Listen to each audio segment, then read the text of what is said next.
हो गया। हेलो बच्चों, नमस्कार। कैसे हैं आप सभी लोग? उम्मीद करता हूं अच्छे होंगे, बेहतर होंगे। तो बच्चे, मिसलेनियस पार्ट हमारा बचा हुआ है और रफ्तार बैच में हम लोगों ने नंबर सिस्टम ऑलमोस्ट, अगर मैं कहूं, आज की क्लास को लगाकर हम कंप्लीट कर चुके हैं। कुछ बचा हुआ थोड़ा बहुत पार्ट है, तो उसे आज हम देख लेते हैं। एक नंबर ऑफ जीरो चैप्टर हालांकि नंबर सिस्टम का ही एक पार्ट होता है, लेकिन रेलवे का मैंने जो प्रीवियस ईयर एनालिसिस किया तो नंबर ऑफ जीरो इतना important exam point of view से नहीं था। लेकिन इसका मतलब ये नहीं है कि हम लोग इसे ना पढ़ें। अब पढ़ना तो है भाई, है ना। चैप्टर है और सिलेबस में नंबर सिस्टम संख्या पद्धति दिया हुआ है, तो फिर नंबर ऑफ जीरो का थोड़ा सा नॉलेज तो मैं चाहूंगा कि हम लोगों को होना चाहिए। अब नंबर ऑफ जीरो होता क्या है, थोड़ा सा आधे घंटे का टॉपिक है, इसे करके कुछ विविध सवालों को देख लेते हैं। ठीक है, चलिए। क्या हुआ?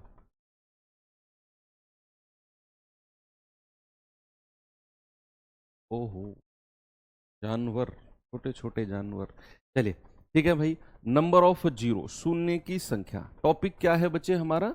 टॉपिक है number of zero. Number of zero यानी कि शून्य की संख्या। शून्य की संख्या। अब क्या होता है शून्य की संख्या? भाई ऐसा थोड़ी है कि मैं कोई भी नंबर लिख दूं और मैं पूछूं बताओ कितने जीरो हैं तो आप बता दो। भाई सपोज अगर मैं आपसे कहूं, मैंने यहाँ पे नंबर लिखा है 10203001, और मैं आपसे कहता हूं बताओ इसमें नंबर ऑफ जीरो यानी कि शून्य कितने होंगे, तो आप कहेंगे कि सर 1 2 3, इसमें 3 जीरो होंगे। नहीं, ऐसे जीरो की संख्या को काउंट नहीं किया जाता। तो फिर यहां पर बच्चे नंबर ऑफ जीरो होंगे ही नहीं। दिखने में तो आपको लग रहा है कि यार यहां पर 3 जीरो हैं, लेकिन एक्चुअल में इस संख्या में शून्य की संख्या है ही नहीं, नंबर ऑफ जीरो है ही नहीं। तो फिर सर नंबर ऑफ जीरो क्या होता है? दरअसल किसी भी संख्या में राइट हैंड साइड, या अगर मैं कहूं अंतिम, किसी भी संख्या के अंतिम के कितने अंक जीरो हैं वो हमें काउंट करने होते हैं। अंतिम के लास्ट कितने डिजिट जीरो हैं, है ना। तो अगर मैं आपसे कहूं कि किसी भी संख्या में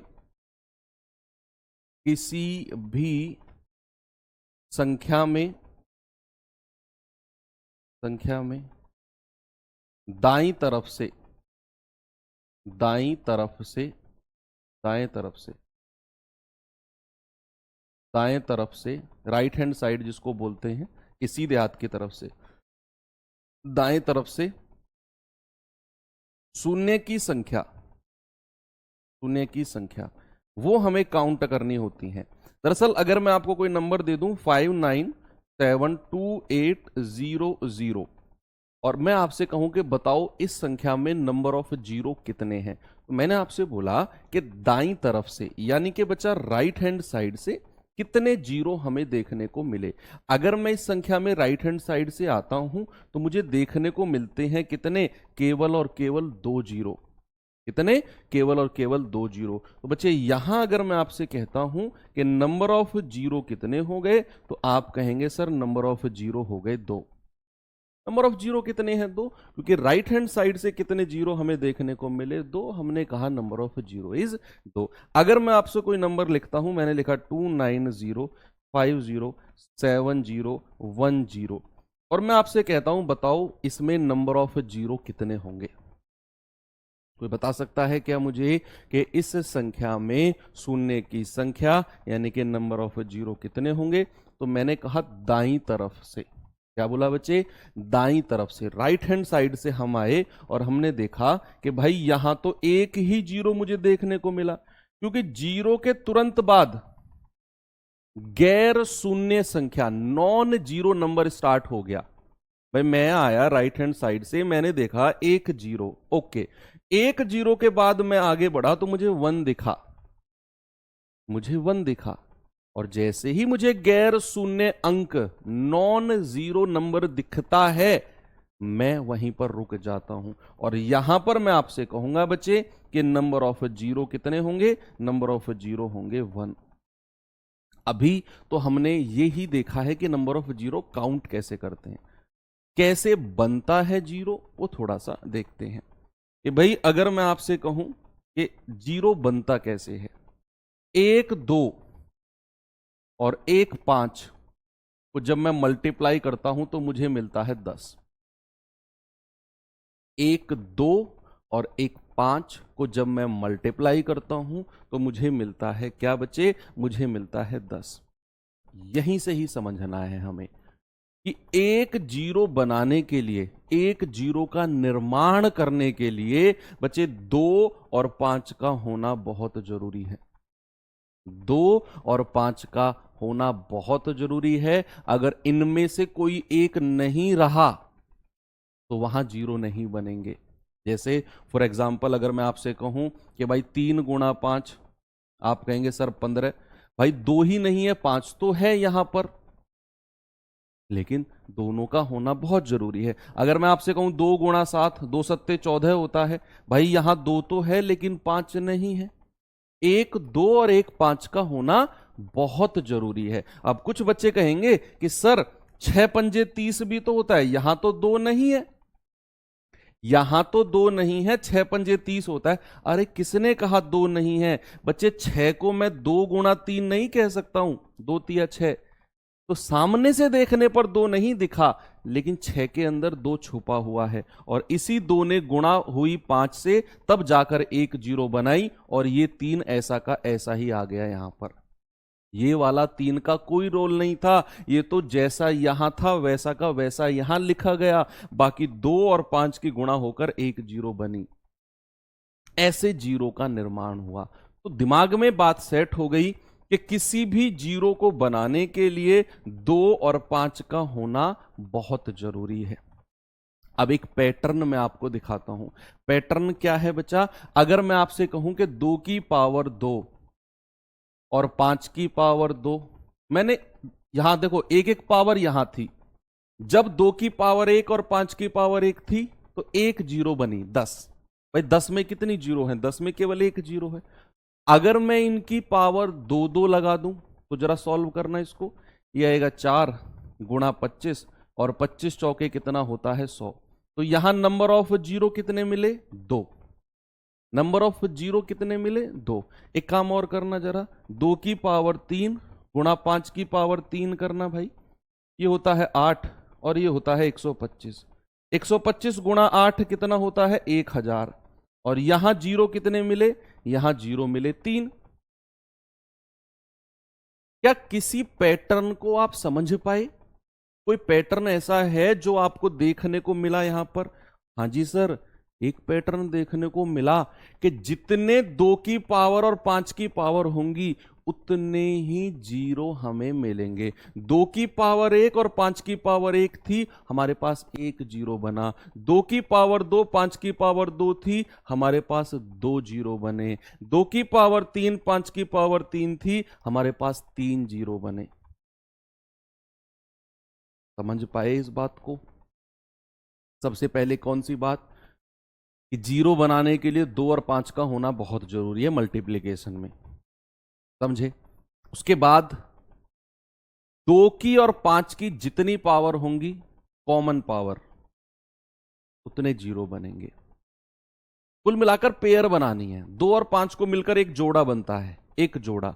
तो 2 और 5, 2 की पावर 2 और 5 की पावर 2 में कितने जोड़े बनेंगे? 2 जोड़े, तो 2 जीरो।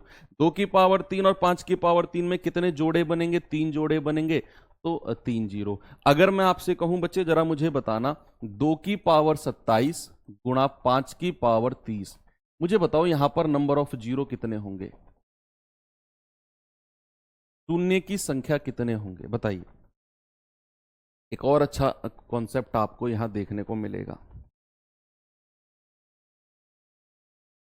भाई मेरा सवाल आपसे है कि 2 की पावर 27 और 5 की पावर 30 में नंबर ऑफ जीरो यानी कि शून्य की संख्या कितनी है?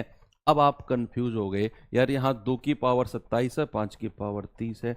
आपने देखना है जोड़ा, पेयर। पेयर कितनी बनेंगी? अगर मैं आपसे कहूं, अगर मैं आपसे कहूं कि भैया 2 की पावर 27 है, 5 की पावर 30 है, तो पेयर, भाई पेयर तो 27 ही बनेंगी। 2 और 5 के जोड़े कितने बनेंगे?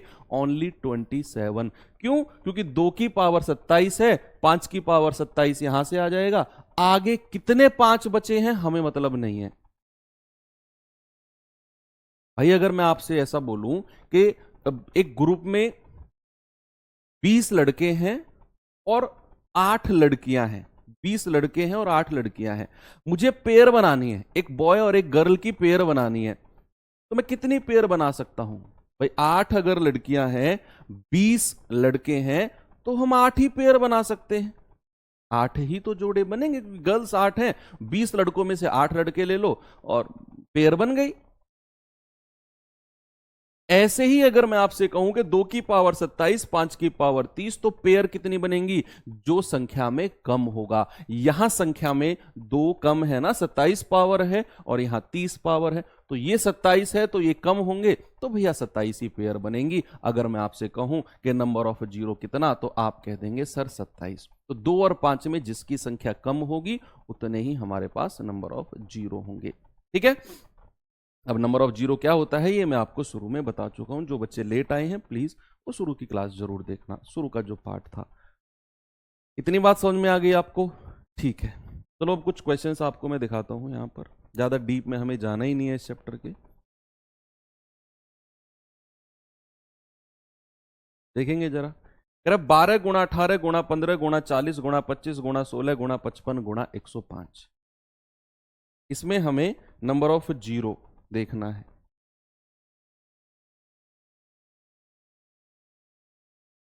शून्य की संख्या भाई हमें यहां ढूंढना है कितने 2 हैं और कितने 5 हैं। अब डायरेक्ट हमें देखने को नहीं मिलेगा, यहां छुपे हुए होंगे। जैसे अब 12 मैंने यहां पे देखा, 12 को मैं क्या लिख सकता हूं बच्चे? 12 को मैं लिख सकता हूं 4 गुणा 3, 4 तिया 12 होता है ना, और 4 को मैं लिख सकता हूं 2 का स्क्वायर गुणा 3। इस तरीके से यहां 2 और 5 को ढूंढना पड़ेगा आपको, फिर देखना है उनमें संख्या कम किसकी है। ऐसे ही 18 को मैं क्या लिख सकता हूं? 18 को मैं लिख सकता हूं 2 गुणा 9, भाई एक ही 2 है यहां पर। 15 को हम क्या लिख सकते हैं? 3 गुणा 5, 3 गुणा 5। 40 में तो आपको ढूंढने की जरूरत ही नहीं है, एक जीरो ऑलरेडी हमारे पास है। या फिर अगर आप लिख ही रहे हो तो आप ऐसे लिखो 40 को 8 गुणा 5, 8 पंजे 40 होता है ना, 8 को लिख दो 2 की पावर 3 और गुणा 5। 25 को क्या लिख सकते हो? 5 की पावर 2, 5 पूरे 25 होता है। 16 को क्या लिख सकते हो? 2 की पावर 4। 55 को क्या लिख सकते हो? 5 गुणा 11। और 105 को क्या लिख सकते हो? 5 गुणा 21। अब मैंने सबका फैक्टराइजेशन कर दिया, जितने भी नंबर मुझे दिए हुए थे सबका फैक्टराइजेशन मैंने कर दिया। अब मेरा सवाल है 2 की संख्या काउंट करो और 5 की संख्या काउंट करो, जो कम हुई वही मेरा आंसर है, क्योंकि उतने ही पेयर बनेंगे। अगर मैं 2 की पावर 2 की संख्या की बात करता हूं तो मैं कहूंगा 2, 2 और 1 3, 3, 3 और 3 6, 6 और 4 10। भाई 2 की संख्या कितनी हो गई? अगर मैं आपसे कहूं 2 की संख्या, तो 2 की संख्या हो गई 10। अब ढूंढो 5 की संख्या को। 5 की संख्या कहां है, कहां है? 1, भाई 1 ही पावर है। 1 और 1 2, 2 और 2 4, 4 और 1 5, 5 और 1 6। तो 5 की संख्या कितनी हो गई? 5 की संख्या हो गई 6। जब मैं 2 की संख्या ढूंढ रहा हूं तो मुझे कितनी मिली है? 10। जब मैं 5 की संख्या ढूंढ रहा हूं मुझे मिली है 6। तो कितनी पेयर, कितने जोड़े बन सकते हैं? केवल 6 बन सकते हैं। तो बच्चे नंबर ऑफ जीरो क्या हो जाएंगे? नंबर ऑफ शून्य, नंबर ऑफ जीरो हो जाएंगे 6। कुछ भी नहीं है, कोई बड़ा सवाल नहीं है। कुछ बच्चे हो सकता है इस सवाल को देखकर परेशान हो। दरअसल आपको क्या पता करना है कि भैया जो मुझे ये मल्टीप्लीकेशन दिया हुआ है इसमें 2 कितने हैं और इसमें 5 कितने हैं, इसमें 2 कितने हैं और इसमें 5 कितने हैं। अब वो पता करने के लिए हम इनका फैक्टराइजेशन कर देंगे। भैया 12 को मैंने इस तरीके से तोड़ दिया, 18 को इस तरीके से, 15, 40, 25, 16, 55 और 105। जिसमें 2 2 आए उनको काउंट करके लिख लिया 10। जिस जिसमें 5 आए उनको काउंट करके लिख लिया 6। जो संख्या में कम है उतने ही जीरो बनेंगे। 2 और 5 में बाकी नंबर्स का क्या होगा सर? 21 है, 11 है, 3 है, भाई कुछ नहीं होगा इनका। हमें जीरो की संख्या के लिए केवल 2 और 5 से मतलब है, बाकी संख्याओं को हम कोई भाव नहीं देंगे, कोई लेना देना नहीं है बाकी नंबर से हमारा। नंबर ऑफ जीरो बनाने के लिए केवल 2 और 5 का होना कंपलसरी है, कंपलसरी है। ठीक है, चलिए जैसे मैं अब एक एग्जांपल आपको दूं, मैंने बोला 1 गुणा 3 गुणा 5 गुणा 7 गुणा, और ये इस तरीके से 99 तक मल्टीप्लाई चीजों की हुई है। अगर मैं आपसे कहूं कि बच्चे यहां नंबर ऑफ जीरो बताना जरा कितना होंगे, शून्य की संख्या बताना जरा, बता सकते हो आप? नंबर ऑफ जीरो, शून्य की संख्या कितनी होगी? भाई साहब 1 गुणा 3 गुणा 5 गुणा 7 गुणा और गुणा गुणा गुणा 99 तक। आप यहां एक चीज देख पा रहे हो, ये तो विषम संख्याओं की मल्टीप्लीकेशन है जी, ऑड नंबर्स की 1 3 5 7 9 11 13 15 17 19 21 23 25 27 29 31 33, कहीं दो दिखा आपको? या किसी भी ऑड नंबर की अगर मैं मल्टीप्लाई करता हूं, क्या मुझे कहीं दो दिखे? ऐसा कोई स्कोप है? आप कहेंगे सर नहीं, दो तो कहीं भी नहीं दिख सकता हमें। जब मैं ऑड नंबर्स की मल्टीप्लाई करूंगा तो नंबर ऑफ जीरो हो जाएंगे जीरो।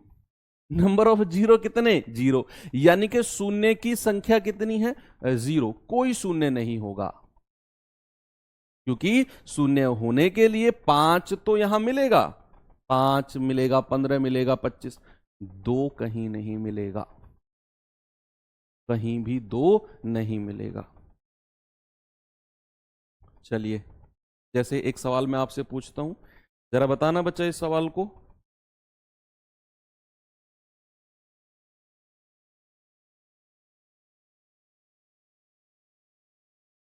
दो की पावर 222, 5 की पावर 555 के गुणनफल में शून्य की अब मुझे लगता है कि आप फर्स्ट इस सवाल का जवाब दे सकते हो। 2 की पावर 222, 5 की पावर 555। भाई जीरो की संख्या बताने के लिए हमें पेयर्स पता होना चाहिए, तो 2 और 5 में जिसकी संख्या कम है उतने ही पेयर बनेंगे। भाई यहां 222 है, क्या है? यहां 222 है, तो हमारा आंसर हो जाएगा ऑप्शन नंबर ए। जिस 2 और 5 में जिसकी संख्या कम उतने ही नंबर ऑफ जीरो बनेंगे। एक सवाल और देता हूं आपको मैं, जरा ये सवाल देखिए बच्चा।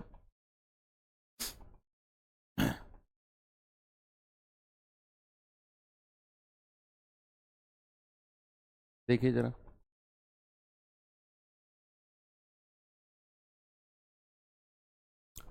2 की पावर 1, 5 की पावर 2, 2 की पावर 3, 5 की पावर, यहां सारे की सारी संख्या 2 और 5 के ही मल्टीप्लीकेशन है, आपको काउंट करना पड़ेगा। देखो एक सवाल था जो पहला ही क्वेश्चन था, उसमें हमने इस तरीके की फॉर्म में लिखा था संख्याओं को, जैसे यहां पर हमने लिखा था और फिर हमने 2 और 5 को काउंट किया था।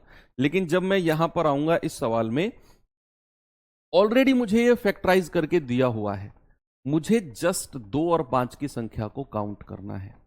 अगर मैं इस सवाल में देखूं तो 2 की पावर कितनी हो जाएगी? 1, 3 और 1 4, 4 और 5 9, 9 और 7 16, 16 और 9 25, ये हो जाएगा 25। 5 की अगर मैं पावर की बात करूं तो 2, 2 और 4 6, 6 और 6 12, 12 8 20, 20 और 10 30, यानी कि 5 की पावर 30। अब आप समझ गए कि सर अगर बात नंबर ऑफ जीरो की होगी ना, तो भैया जो कम है 25 और 30 में 25 कम है, यानी कि हमारा जवाब हो जाएगा 25। ऑप्शन नंबर बी बिल्कुल सही है, ज्यादा टेंशन लेना ही नहीं है बस। ठीक है, चलें आगे। चलो अब मैं आपको बताता हूं फैक्टोरियल संख्या जो होती है, फैक्टोरियल संख्या जो होती हैं उनमें शून्य की संख्या कैसे निकालते हैं। फैक्टोरियल संख्याओं से आप भली भांति वाकिफ हो कि भैया नंबर ऑफ जीरो या ट्रेलिंग जीरो भी इनको बोला जाता है, number of zero in factorial number, factorial number number of zero in factorial number. जो फैक्टोरियल वाली संख्या होती है उनमें नंबर ऑफ जीरो कैसे काउंट करते हैं भाई। सपोज अगर मैं आपसे कहूं, मैंने कहा यहां बता दो 10 फैक्टोरियल है। अब 10 फैक्टोरियल में मैंने कहा बताओ इन संख्याओं को जब मैं मल्टीप्लाई करता हूं तो इसमें नंबर ऑफ जीरो कितनी बनेंगी।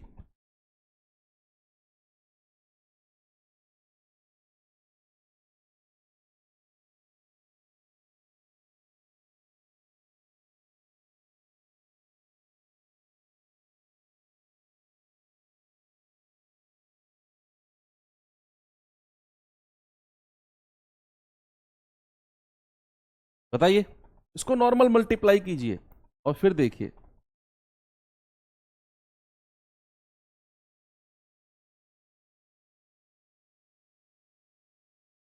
10 फैक्टोरियल।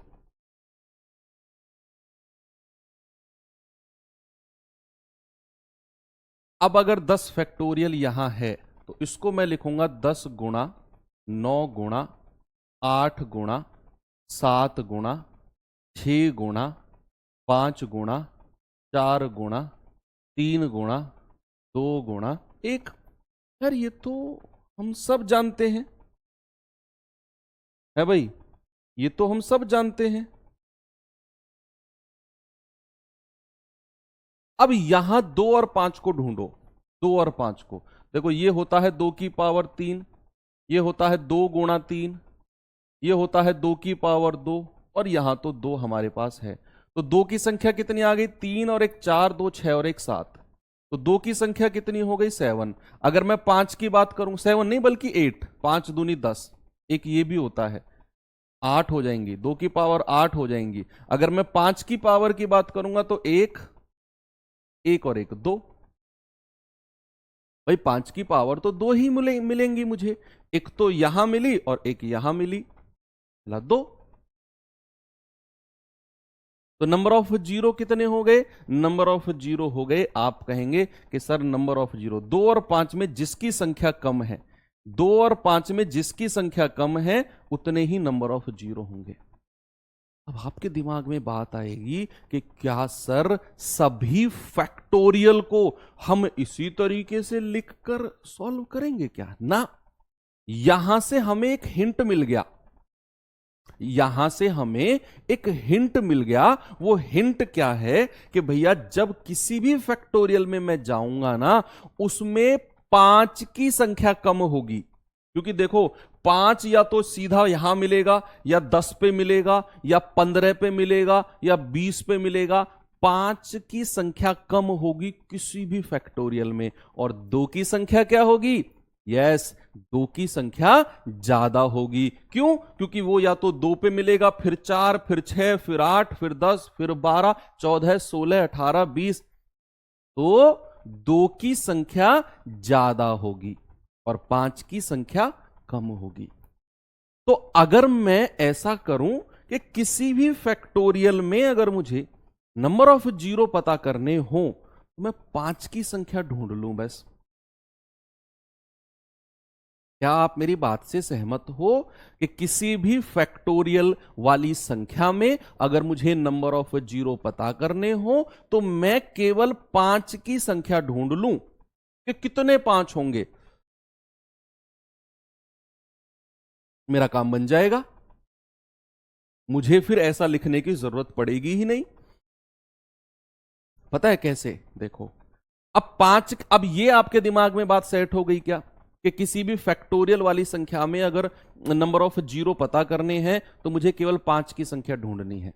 कैसे ढूंढनी है वो मैं बता रहा हूं आपको, बस ये बात दिमाग में सेट कर लो कि किसी भी फैक्टोरियल वाली संख्या में अगर नंबर ऑफ जीरो पता करने हैं तो मुझे 5 की संख्या ढूंढनी है, वो ही मेरा आंसर होगा। अब जैसे 10 फैक्टोरियल है, इसमें मुझे 5 की संख्या ढूंढनी है, तो इस तरीके से लिखो इसे, जैसे आप एलसीएम वगैरह निकालते थे बचपन में, इस तरीके से लिखा, और इसे 5 से भाग देना शुरू कर दो, 5 से भाग देना शुरू कर दो।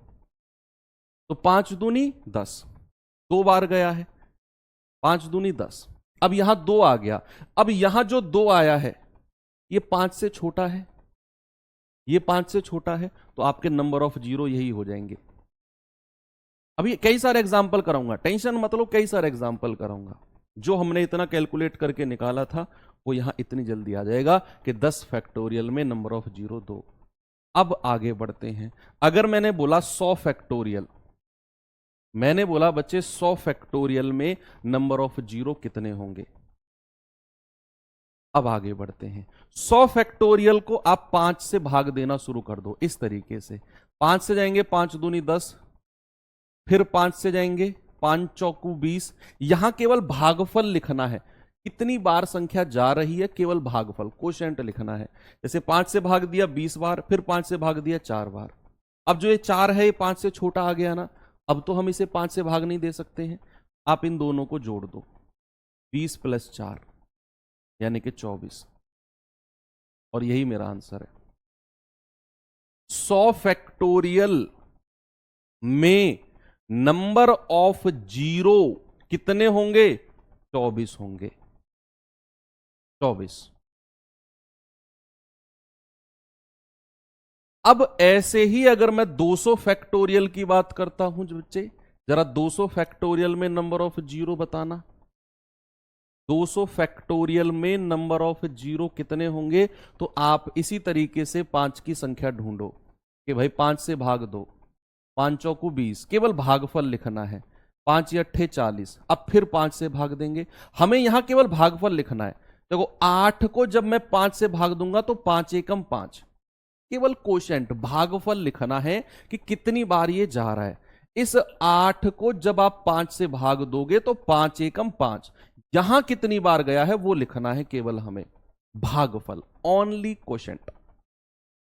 8 को जब आप 5 से फिर भाग दोगे तो 5 एकम 5, एक बार जाएगा। बस अब आप इन सबको जोड़ दो, इन सबको 40 8 48 और 1 49, यानी कि नंबर ऑफ जीरो कितने हो गए बच्चे, नंबर ऑफ जीरो हो गए 49। कितने हो गए, नंबर ऑफ जीरो 49 हो गए। अगर मैं आपसे कहता हूं जरा मुझे बताना 65 फैक्टोरियल में नंबर ऑफ जीरो कितने हैं, 65 फैक्टोरियल में नंबर ऑफ जीरो कितने हैं बच्चे, तो आपका जवाब मुझे मिलना चाहिए क्या होगा।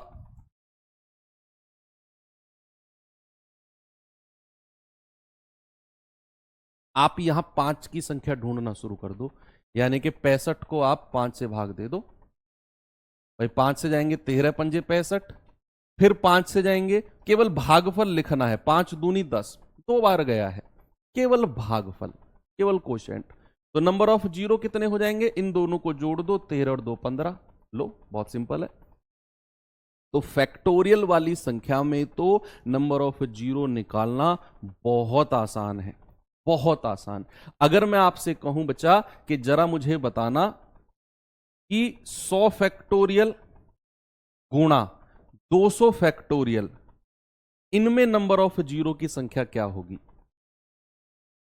100 फैक्टोरियल गुणा 200 फैक्टोरियल में नंबर ऑफ जीरो की संख्या क्या होगी। 100 फैक्टोरियल में हमने कितनी जीरो निकाली थी, 24 है ना पीछे, 100 फैक्टोरियल में 24, और 200 फैक्टोरियल में कितनी नंबर ऑफ जीरो, 49। अब बीच में गुणा का साइन है। अब पता है आपका दिमाग क्या काम करेगा, आपका दिमाग काम करेगा कि बीच में गुणा है तो 24 गुणा 49 कर दो। ये गलत है, गलत, ऐसा मत करना, रुको। अगर आप ऐसा कर रहे हो तो मैंने बोला कि 100 फैक्टोरियल गुणा 200 फैक्टोरियल में नंबर ऑफ जीरो कितने होंगे बच्चे। आपको पता है कि 100 फैक्टोरियल में 24 जीरो, 200 फैक्टोरियल में 49 जीरो। मान लो अगर मैं आपसे कहूं कि 100 गुणा 1000, इनकी मल्टीप्लाई करना जरा, तो आप कहेंगे कि सर मल्टीप्लाई करेंगे ना तो ये कितनी जीरो बन जाएंगी, वो 5 जीरो बन जाएंगी। यही होता है ना कि अगर आप 100 की मल्टीप्लाई, अगर आप 100 की मल्टीप्लाई 1000 में करते हो तो आपको कितना मिलता है, 1 लाख मिलता है, 5 जीरो मिलती है। यहां आपने क्या कर दिया, यहां आपने किया है कि यहां 2 जीरो थी, यहां 3 जीरो थी, आपने 2 और 3 जीरो को जोड़कर 5 जीरो बना दिया। यहीं से ही तो हिंट लेना है कि अगर मैं संख्याओं को मल्टीप्लाई कर रहा हूं तो उनकी नंबर ऑफ जीरो ऐड होती हैं, शून्य की संख्या जुड़ती है। कि भाई 100 की मल्टीप्लाई आपने 1000 में की तो मुझे 1,00,000 मिला। 100 में कितनी जीरो थी? 2। 1000 में कितनी जीरो थी? 3। तो 2 और 3 मिलकर बनी 5 जीरो। तो किन्हीं भी संख्याओं को अगर आप मल्टीप्लाई करते हो तो उनकी शून्य की संख्या जुड़ जाती है। तो यहां शून्य की संख्या 24 प्लस 49 यानी कि बच्चे 73 हो जाएगी। क्या होगी मेरे भाई? यहां हो जाएगी 73। कोई दिक्कत आपको नहीं है। और अगर मैं आपसे कहूं कि 100 फैक्टोरियल प्लस 200 फैक्टोरियल, अब मैं बीच में प्लस का साइन ला रहा हूं, इसमें नंबर ऑफ जीरो कितने होंगे? इसमें शून्य की संख्या कितनी होगी? क्या आप मुझे बता सकते हो? बताओ। 100 फैक्टोरियल प्लस 200 फैक्टोरियल में शून्य की संख्या नंबर ऑफ जीरो कितने होंगे? आप कहेंगे सर 100 फैक्टोरियल में 24 होते हैं और 200 फैक्टोरियल में 49 होते हैं। होते हैं कि नहीं? बिल्कुल होते हैं। और अगर बीच में गुणा का साइन होता तो ये नंबर ऑफ जीरो जुड़ जाते। अब अगर मैं आपसे कहूं कि जरा मुझे 100 प्लस 1000 इनको जोड़कर बताना, तो आप कहोगे 1000 प्लस 100 क्या हो जाएगा? आंसर 1100। 1100 ही होगा ना भाई। आपने दो जीरो को 3 जीरो के साथ जोड़ा तो फाइनली हमें 2 जीरो मिली। जब भी आप किन्हीं दो संख्या को जोड़ते हो तो नंबर ऑफ जीरो पता है क्या होता है? जो कम संख्या वाली जीरो होती है। ये 2 जीरो थी, ये 3 जीरो थी, तो आपका आंसर जो आया है वो कम संख्या वाली जीरो होगा। कम संख्या वाली जीरो। जैसे मैंने बोला 100 फैक्टोरियल प्लस 200 फैक्टोरियल को जब आप जोड़ते हो तो आपके नंबर ऑफ जीरो क्या हो जाएंगे? जो संख्या में कम है। भाई 24 और 49 में कम कौन सा है? 24। तो नंबर ऑफ जीरो क्या हो जाएंगे? 24। जब मल्टीप्लाई करते हैं तो नंबर ऑफ जीरो ऐड हो जाती हैं। और जब प्लस या माइनस करते हैं, मान लो यहां माइनस होता, तो जो इन दोनों में कम होता वही मेरा आंसर हो जाता। छोटे ये चैप्टर आपके लिए उतना इंपॉर्टेंट नहीं है बच्चे, मैं फिर कहूंगा बिल्कुल भी इंपॉर्टेंट नहीं। देखो मैंने इतना एनालिसिस किया, मुझे केवल एक सवाल मिला बस, और वो भी आरपीएफ एसआई का। तो ये तो मैं जस्ट आपको बेसिक नॉलेज के लिए चैप्टर करा रहा हूं, दैट्स इट। बाकी सबसे ज्यादा इंपॉर्टेंट जो आपके लिए चैप्टर है वो है आपका डिविजिबिलिटी रूल, जो मैं करा चुका हूं, आपका रिमाइंडर थ्योरम, जिनको मैंने 2-2 क्लास में कंप्लीट कराया। वो मोस्ट इंपोर्टेंट चैप्टर हैं दोनों के दोनों। ये उतना इंपॉर्टेंट नहीं है, ये तो जस्ट आपकी बेसिक नॉलेज बन जाए इसलिए मैं करा भी रहा हूं इस चैप्टर को, नहीं तो कराता भी नहीं। 76 फैक्टोरियल में शून्य की संख्या क्या होगी? बताइए। What are the number of zero in 76 factorial? आप कहेंगे 76 फैक्टोरियल। भाई 5 से भाग दो, 5 एकम 5, 2, 5 पूरे 25, केवल भागफल लिखना है। 5 तिया 15, अब तो कुछ नहीं कटेगा, तो 15 प्लस 3 आंसर कितना हो गया? 15 और 3 18। नंबर ऑफ जीरो कितना हो गया? 18। बहुत सिंपल है। तो ये चैप्टर था आपका शून्य की संख्या। इतना ही आपको इस चैप्टर में देखना है, इससे ज्यादा देखना भी नहीं है। चलिए अब थोड़ा सा आपको मैं मिसलेनियस क्वेश्चंस करा देता हूं कुछ, है ना? कुछ मिसलेनियस ठीक है बच्चे? मिसलेनियस। तो मिसलेनियस में मैंने तो आपको कल की क्लास में क्या कराया था? कल की क्लास में मैंने आपको बताया था कि अगर मुझे भाज्य चाहिए, तो बच्चे भाजक को भागफल से गुणा किया जाता है और उसमें रिमाइंडर को जोड़ा जाता है, यानी कि शेषफल को जोड़ा जाता है। कल बताया था मैंने आपको। कि अगर मुझे डिविडेंड चाहिए तो डिवाइजर को कोशेंट में गुणा करके उसमें रिमाइंडर को जोड़ा जाता है। एक लिखवाया था ना मैंने कल की क्लास में आपको, यस और नो, बिल्कुल लिखवाया था। इसी के ऊपर एक दो सवाल होते हैं, जरा देखते हैं कि जैसे पहला सवाल है बच्चे, ये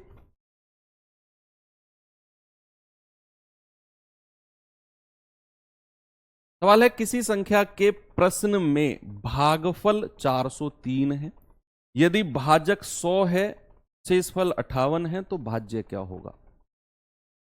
तो भाज्य क्या होगा? भाई यहां पर हमसे कह रहा है कि भैया भागफल कितना है 403, मैंने लिख दिया। भाजक कितना है 100 है, मैंने लिख दिया। शेषफल कितना है बच्चा 58 है, मैंने लिख दिया। मुझे डिविडेंड चाहिए, इन दोनों की मल्टीप्लाई 403 गुणा 100 प्लस 58, तो आएगा 40300 प्लस 58 यानी कि 40,358। कितना आंसर हो जाएगा बच्चा? 40,458 नहीं, 40,358 ये होगा 40358। Yes, option number D, none of these. ठीक है बच्चे, कोई दिक्कत नहीं है। एक और सवाल दूं ऐसा ही, चलिए ये सवाल देखिए जरा। कह रहे दशमलव भिन्न वाले भाग में भाजक 22.8, भागफल 8.5, शेषफल 0, तो भाज्य क्या होगा? अगेन आप कहेंगे कि सर भाजक है 22.8, भाज्य हमको चाहिए, भागफल कितना है 8.8 और शेषफल कितना है 0। इन दोनों को गुणा करेंगे, 22.8 गुणा 8.5 और उसमें हम 0 को जोड़ देंगे, शेषफल को जोड़ देंगे। गुणा कर लो भाई, इसका कितना होगा? तो 22.8 गुणा 8.5 को मैं क्या कह सकता हूं? 17/2 कह सकता हूं ना भाई। 8.5 ये हमें दिया हुआ है, आप कंफ्यूज हो जाओगे। आप इसको ऐसे लिखो 8.5 यानी कि 85/10, पॉइंट हटाया नीचे 10, इसको भी हटाकर नीचे 10 से गुणा कर दो, डिवाइड कर दो। 5 दूनी 10, 5 से जाएगा 17 बार, 2 से जाएगा 114, 17 की गुणा करना, 17 चौके 68, 17 एकम 17 6 23, 17 एकम 17 2 19 बटा 10, कितना आ जाएगा? 293.8। कुछ गड़बड़ किया है क्या? एक सेकेंड, 17 चौके 68, 6, 17 एकम 17 और 6 23, हासिल का 2, 17 एकम 17 और 2 19, सॉरी 19 आएगा ना, 19 आएगा। तो आंसर आ जाएगा 193.8। कहीं है ऑप्शन में? ये रहा 193 बहुत सिंपल सिंपल से क्वेश्चन पूछे जाते हैं ये। एक ये सवाल देखिए बच्चे जरा, इसका आंसर बताना भाई। सवाल कह रहा है कि जब दो संख्याओं को अलग अलग 33 से भाग दिया जाता है तो शेषफल 21 और 28 मिलता है। यदि इन दोनों संख्याओं के योग को 33 से भाग दिया जाए तो शेषफल क्या होगा? कल जब हम इस तरह का सवाल कर रहे थे लास्ट में, मैं आपको बड़ी प्यारी बात बताई मैंने कि जो पहली कंडीशन में शेषफल बचता है आप उसे ही संख्या मान लो।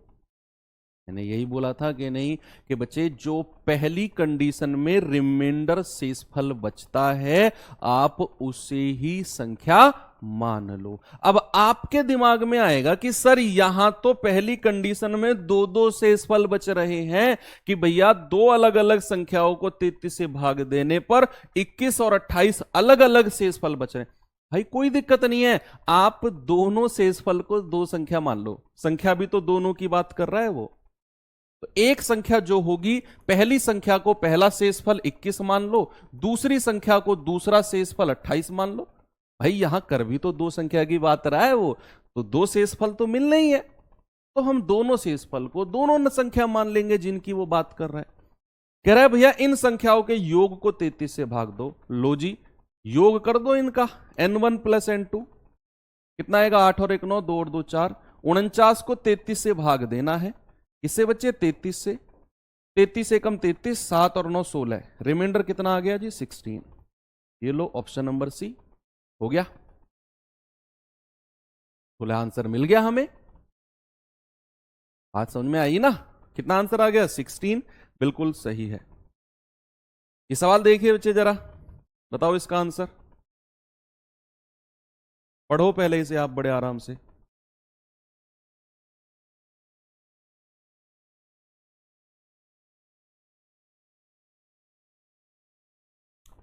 कि भाई एक 2 अंकों की संख्या और इसके अंकों के क्रम को पलटने पर प्राप्त संख्या का योग 99 है। यदि संख्या के अंकों का अंतर कितना है? 5 है। बताओ वो संख्या क्या है? ऑप्शन सबसे बेस्ट है।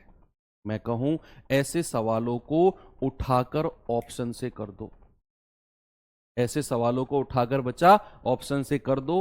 मैं कह रहा हूं जीवन सफल है। कह रहा है कोई संख्या है, वो संख्या और उसके अंकों को पलटने पर जो संख्या मिलती है उनका योग 99 है, और जो मेरी संख्या है उसके अंकों का डिफरेंस 5 है। ऑप्शन में पहले तो ये देख लो किनका डिफरेंस 5 नहीं है, उनको हटा दो। ग्रुप डी में आया हुआ सवाल है। जैसे 2 और 7 का डिफरेंस कितना है? 5, ये हो सकता है आंसर। 1 और 6 का डिफरेंस कितना है? 5, ये भी हो सकता है। 8 और 3 का डिफरेंस कितना है? 5, ये भी हो सकता है। 1 और 8 का डिफरेंस कितना है? 7, ये आंसर नहीं होगा। एक ऑप्शन तो हटा। डिफरेंस 5 होना चाहिए, सवाल ने बोला है। अब ऊपर उसने बोला कि संख्या और उसके अंकों को पलटने पर जो संख्या मिलती है, जैसे मान लो मैं ए ऑप्शन की ही बात करता हूं, मैं मान लेता हूं कि वो संख्या 7 है, 27 है। अगर मैं इसके अंकों को पलटता हूं तो ये कितनी बन जाएगी? 72। तो अंकों का योग कितना हो गया? 7 2 9, 7 2 9, और उसने बोला भी है 99, यानी कि 99 सम मिलेगा। तो मेरी संख्या 27 हो जाएगी, ऑप्शन नंबर ए। अगर मुझे इनका योग 99 नहीं मिलता, फिर मैं आगे चेक करता, फिर मैं देखता कि मान लो संख्या 16 है, अंकों को पलटेंगे तो 61, तो ये तो 77 आ गया, लेकिन मुझे तो 99 चाहिए। इस तरीके से मैं चेक करता। आसान है ना ये वाला सवाल? तो एक और दूं ऐसा ही, चलो एक और देता हूं। इसे होमवर्क दूंगा, पहले ऊपर 2 सवाल छोड़े थे, इनको कर लेते हैं। ये मैंने कल कराए थे आपको, तो मिसलेनियस में मैंने डाल दिए हैं।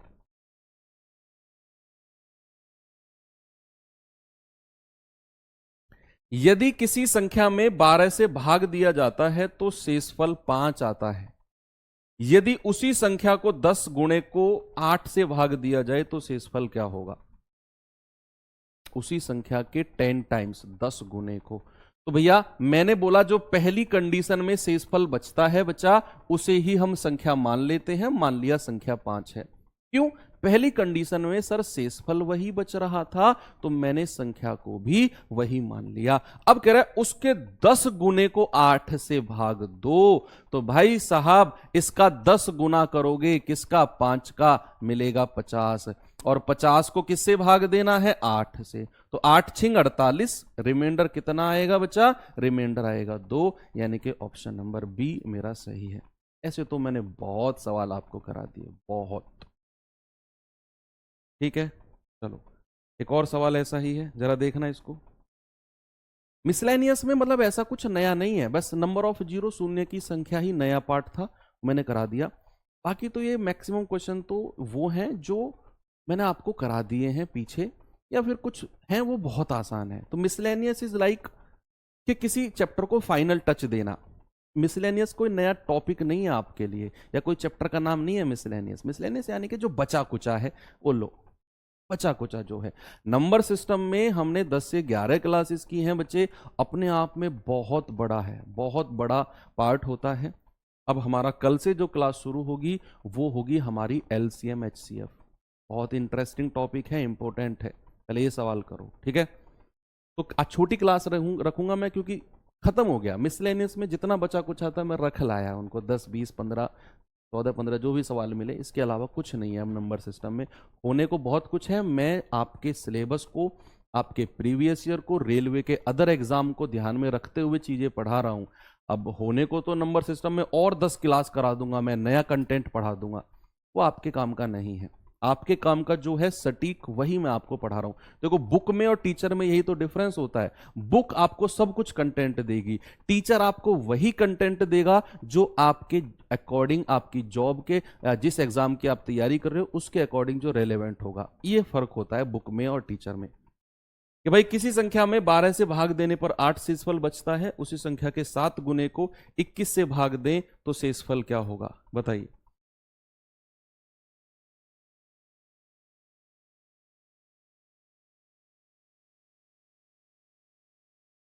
भाई पहली कंडीशन में रिमाइंडर क्या बच रहा है, पहली कंडीशन में रिमाइंडर बच रहा है 8, तो संख्या हो जाएगी 8। अब कह रहा है इसका 7 गुना, तो 8 का 7 गुना क्या हो जाएगा, 56। कह रहा है 56 को आप 21 से भाग दो, 21 से नहीं 12 से ही भाग देगा। इससे तो भाग बनेगी ही नहीं, 12 से ही भाग देगा बच्चा, फिर तो सवाल कैन नॉट बी डिटरमाइन आ जाएगा। सॉरी, 12 से ही भाग दो, 12 से ही भाग दो। किसी संख्या को 12 से भाग देने पर 8 शेषफल बचता है, उसी संख्या के 7 गुने को 12 से भाग दिया जाए तो शेषफल क्या होगा, 21 नहीं होगा, 12 ही रहेगा। तो अगर मैंने कहा संख्या मेरी 8 है, इसका 7 गुना करना जरा, 8 गुणा 7 दैट इज 56।